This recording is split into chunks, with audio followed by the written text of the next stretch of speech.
तो नमस्कार दोस्तों। आज के इस वीडियो में हम बात करेंगे नालको यानी कि नेशनल एल्यूमिनियम कॉरपोरेशन और मान एल्यूमिनियम के बारे में। तो ये दोनों जो कंपनी है वो दोनों ही कंपनी जो है वो मेटल्स एंड माइनिंग सेक्टर से बिलोंग करती है। अगर हम बात करें नेशनल एल्यूमिनियम के 52 लो की तो वो है 69.80 और जो 52 हाई है वो है 106.35 और अभी जो कंपनी का शेयर है अभी लगभग 98 रुपीज़ के आसपास ट्रेड कर रही है। वही अगर हम बात करें मान एल्यूमिनियम के 52 लो की तो वो है 37 और जो 53 हाई है वो है 150.05 और अभी जो कंपनी का शेयर है अभी लगभग 127 रुपीज़ के आसपास ट्रेड कर रही है। तो दोस्तों आज के इस वीडियो में हम इन्हीं दो कंपनीज के बारे में बात करेंगे। तो चलिए बिना वक्त गवाए आज के इस वीडियो को शुरू करते हैं। दोस्तों चलिए सबसे पहले हम बात करते हैं इन दोनों कंपनीज के फाइनेंशियल्स के बारे में। तो फाइनेंशियल्स में हम किसी भी कंपनी के रेवेन्यू, प्रॉफिट और नेटवर्थ के बारे में बात करते हैं और अगर ये तीनों ही चीज़ें ईयर ऑन ईयर राइज हो रही है तो ये एक गुड साइन माना जाता है उस कंपनी में इन्वेस्ट करने के लिए। तो चलिए सबसे पहले हम बात करते हैं इन दोनों कंपनीज के रेवेन्यू के बारे में। तो नेशनल एल्यूमिनियम के जो रेवेन्यू है वो 2020 से लगातार राइज हो रही है 2023 तक। अगर हम बात करें 2022 की तो वो है 14,479 करोड़ और जो 2023 में जो है वो है 14,490 करोड़। वही मान एल्यूमिनियम का भी जो है रेवेन्यू है वो भी 2021 से लगातार राइज हो रही है 2023 तक। अगर हम बात करें 2022 की तो वो है 578 करोड़ और जो 2023 में जो है वो है 819 करोड़। इसके बाद अगर हम बात करें प्रॉफिट की तो नेशनल एल्यूमिनियम का जो 2022 का जो प्रॉफिट है वो है 2,951 करोड़ और जो 2023 में जो है वो है 1,435 करोड़। वही मान एल्यूमिनियम का जो प्रॉफिट है वो 2020 से लगातार राइज हो रही है 2023 तक। 22 में जो इसका जो प्रॉफिट है वो है 22 करोड़ और जो 2023 में जो है वो है 50 करोड़। इसके बाद अगर हम बात करें नेटवर्थ के तो नेशनल एल्यूमिनियम कॉर्पोरेशन का जो नेटवर्थ है वो 2020 से लगातार राइज हो रही है 2023 तक। अगर हम 2022 की बात करें तो वो है 12,552 करोड़ और जो 2023 में जो है वो है 13,126 करोड़। वही मान एल्यूमिनियम का भी जो नेटवर्थ है वो 2019 से लगातार राइज हो रही है 2023 तक। 2022 में जो है वो है 84 करोड़ और 2023 में जो है वो है 130 करोड़। तो दोस्तों चलिए इसके बाद हम बात करते हैं इन दोनों कंपनीज के फंडामेंटल्स के बारे में। तो फंडामेंटल्स में सबसे पहले हम बात करते हैं इन दोनों कंपनीज के मार्केट कैपिटलाइजेशन के बारे में। तो अगर हम बात करें नेशनल एल्यूमिनियम के मार्केट कैपिटलाइजेशन की तो वो है 17,986 करोड़ यानी कि ये जो कंपनी है ये एक मिड कैप कंपनी है। वही मान एल्यूमिनियम का जो मार्केट कैपिटलाइजेशन है वो है 686 करोड़ यानी कि ये जो कंपनी है ये एक स्मॉल कैप कंपनी है।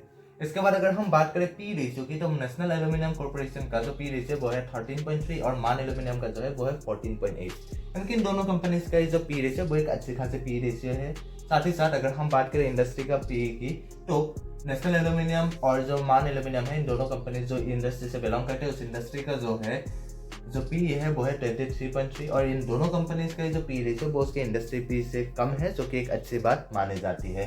और पी रेशियो के साथ साथ हमें हमेशा उस कंपनी के जो है ईपीएस ग्रोथ को भी देखना चाहिए। तो अगर हम बात करें नेशनल एल्यूमिनियम के लास्ट 5 ईयर्स के ईपीएस ग्रोथ की तो वो है 17.7%। वही एल्यूमिनियम जो मान एल्यूमिनियम है उसका जो है लास्ट 5 ईयर्स का जो ईपीएस ग्रोथ है वो है 50.8% यानी कि लास्ट 5 ईयर्स के जो ईपीएस ग्रोथ के मामले में जो है मान एल्यूमिनियम जो है वो बेहतर है as compared to national aluminium corporation.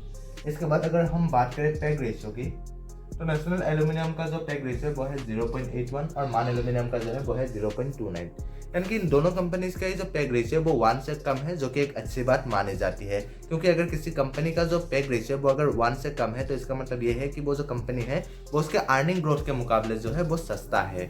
इसके बाद अगर हम बात करें पीबी रेशियो की तो नेशनल एल्यूमिनियम का जो पीबी रेशियो वो है 1.34 और मान एल्यूमिनियम का जो है वो है 4.63 यानी कि मान एल्यूमिनियम का जो पीबी रेशियो वो 2 से ज़्यादा है जो कि एक अच्छी बात नहीं मानी जाती है। इसके बाद हम बात करते हैं आरओई और आरओसी के बारे में। तो नेशनल एल्यूमिनियम का जो आरओई है वो है 12%। वही मान एल्यूमिनियम का जो है वो है 46.6% यानी कि मान एल्यूमिनियम जो है आरओई के मामले में जो है वो बहुत ही ज़्यादा बेहतर है as compared to national aluminium. और आरओई और आरओसी जो है वो एटलीस्ट 15% का होना बेहतर माना जाता है और अगर 20% से ज़्यादा हो तो उसे और भी ज़्यादा बेहतर माना जाता है। तो यहाँ पर अगर हम आरओसी की भी बात करें तो नेशनल एल्यूमिनियम का जो है वो है 15.1% और मान एल्यूमिनियम का जो है वो है 42.8% यानी कि आरओई और आरओसी के मामले में जो है मान एल्यूमिनियम जो है वो बेहतर है as compared to national aluminium. इसके बाद अगर हम बात करें डिविडेंड यील्ड की, तो नेशनल एल्यूमिनियम का जो डिविडेंड यील्ड है वो है 4.58% और मान एल्यूमिनियम का जो है वो है 0.59%। यानी कि डिविडेंड यील्ड के मामले में जो है नेशनल एल्यूमिनियम कॉर्पोरेशन जो है वो एक बेहतर कंपनी है एज कम्पेयर टू मान एल्यूमिनियम। दोस्तों चलिए इसके बाद हम बात करते हैं इन दोनों कंपनीज के डी रेशियो यानी कि डेट टू इक्विटी रेशियो के बारे में। तो अगर हम बात करें नेशनल एल्यूमिनियम के डी रेशियो की, तो वो है 0.01 और जो मान एल्यूमिनियम का जो है वो है 0.31। यानी कि इन दोनों कंपनीज का जो डी रेशियो वो 1 से कम है, जो कि एक अच्छी बात मानी जाती है। डी रेशियो के साथ साथ हमें हमेशा उस कंपनी के जो है करेंट रेशियो को भी देखना चाहिए।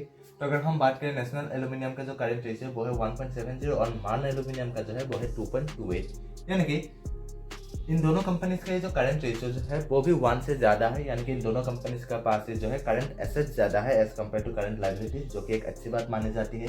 और करंट रेशियो जो है वो मिनिमम 1.5 to 3 के बीच में अगर किसी कंपनी का जो करंट रेशियो वो अगर है तो उसे एक बेहतर करंट रेशियो मानी जाती है। और इन दोनों कंपनीज का जो करंट रेशियो वो 1.5 से लेकर 3 के बीच में ही है, जो कि एक अच्छी बात है। इसके बाद अगर हम बात करें सेल्स ग्रोथ की, तो लास्ट 5 ईयर्स के sales growth national aluminium corporation का जो है वो है 8.43% और मान एल्यूमिनियम का जो है वो है 12.7%। यानी कि लास्ट 5 ईयर्स के सेल्स ग्रोथ के मामले में जो है मान एल्यूमिनियम जो है वो थोड़ा सा बेहतर है as compared to national aluminium. वही अगर हम लास्ट 3 ईयर्स के सेल्स ग्रोथ को देखें तो नेशनल एल्यूमिनियम का जो है वो है 18.9% और मान एल्यूमिनियम का जो है वो है 15.8%। यानी कि लास्ट 3 ईयर्स के सेल्स ग्रोथ के मामले में जो है नेशनल एल्यूमिनियम जो है वो थोड़ा सा बेहतर है एज कम्पेयर टू मान एल्यूमिनियम।